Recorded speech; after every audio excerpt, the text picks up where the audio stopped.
shoutout sa lahat. Team Kwakmin, Team Wakwa, Team Kwak Bembot. Team Kwak Bembot talaga.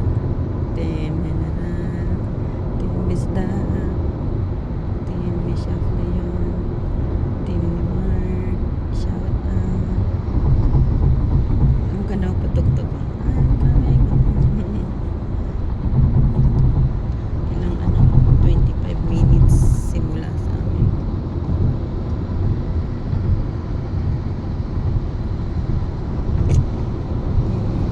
Naman vacation. Saan kaya ako dadalhin ng mga pawas within 1 month na? Yeah. Kasaway ako. Ayaw ko umiyak. Ba't ko umiyak? sayang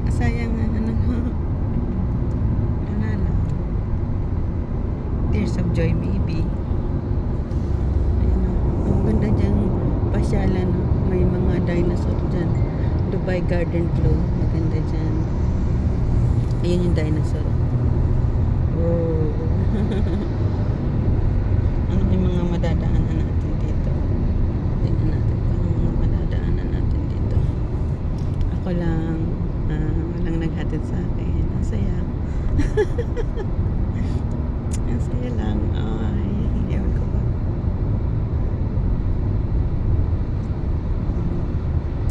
Wala kasi sila. Sino maghatid sa akin? Hatid ako nilang simpa.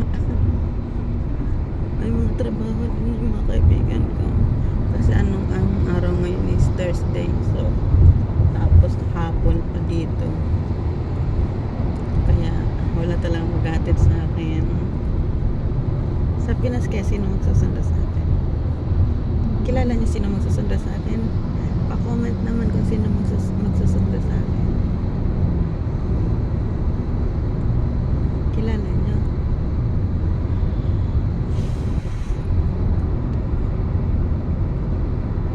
Dapat maging masaya ako.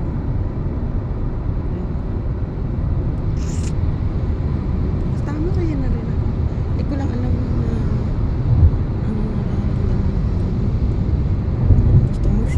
joke lang. Dapat nagjo-joke ako para ako nakangiti kasi pag hindi ako nagjo-joke, nag-i-emote ako. Hindi kasi basta ibang nararamdaman ko ngayon.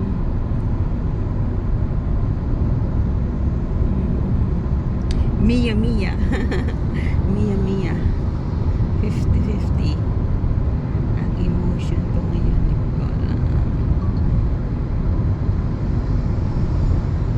Pagdating ko ng Pinas, magiging masaya na rin ako. Kwak Bembot na. Magkukwak Bembot na daw ako.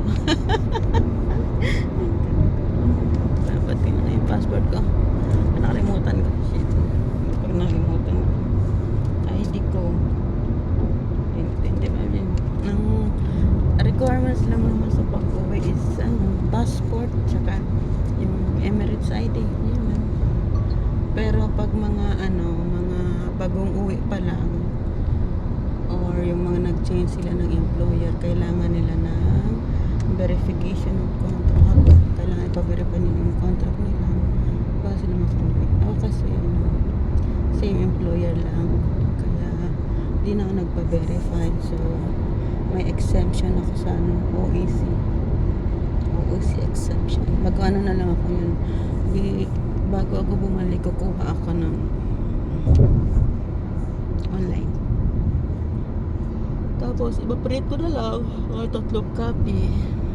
Tapos, yun ang ipapasa ko sa immigration pag palabas na ako ng Pinas. Alam mo yun. Pauwi pa lang ako. Tapos, iniisip ko na yung pagbalik ko. Yung naman, yung OEC, may rin yun, may expiration din yun. Siguro 60 days, 60 days, parang 60 days. So within 60 days kung nag-apply ka na ng verification ay ng OEC exemption, so within 60 days dapat nakalifat ka na kasi may expired yun. Pag hindi ka nakalifat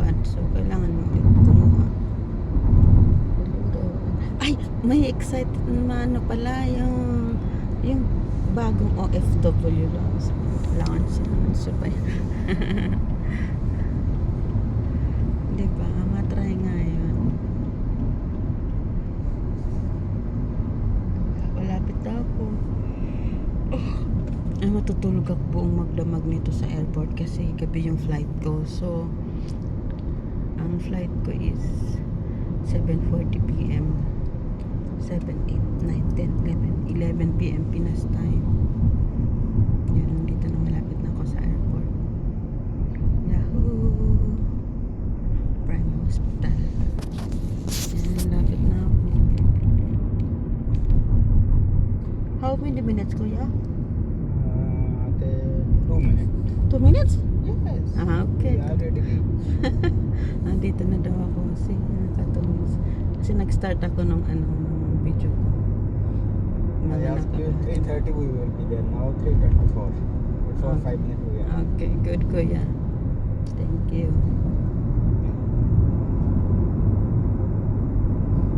Alam nyo ba? Hindi nyo pa alam. Kaya sasabihin ko sa inyo.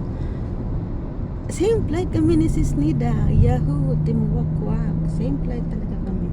Kaso, siguro, medyo magkalayo yung upuan namin. Kasi nasa line of 5 ako. Saka siya sa, medyo nasa unahan siguro siya. Ako nasa likod niya. Sabay kami na flight. Yung makikita kami dun sa papunta na rin siya ngayon. Shout out Team Paknit, Sis Judy, Ate Res, France Official, Radiant Solution, Joby Adventure, Kuya G, Sis Lovely, Rachel, Ate Jane, Sis Marilu. Shout out sa inyo, Sis Smiles. Yan, I'm coming home. Diba? Yahoo, goodbye, desierto. Maulan ba dyan sa atin? Pag umulan, maliligo talaga ako sa ulan. Kasi gusto ko talaga maligo sa ulan. Namiss ko yung ulan natin. Ulan kasi dito, Ayun ang airport, yahoo! Totoo na pala, pupunta na ako ng Pinas. Ayun, dyan ako i-drop ni Kuya. DXP. Bakit wala yung XD? Masyadong kita yun. XD nata. Yahoo! Totoo na. Lilipad na ako. Lilipad. Gintay pa ako ng ilang oras dyan. Kasi ang check-in ko is 6:40. Take off 7:40. Pero hindi na may masusunod kasi may mga delays na sabi na natin mga makalis ako alas 8. Alas 12 dyan sa Pinas yung buntang. Dito na ako cut ka muna. Bababa ko sa mga bagahe. Kunti lang ng bagahe ko. 2 bag. Isang hand carry. Walang maparkingan. Kaya ang layo-layo ko na. Saan ako papasok dito? Check-in area. Bye. See you later. See you later, alligator. Ang daming umuwi. Sana.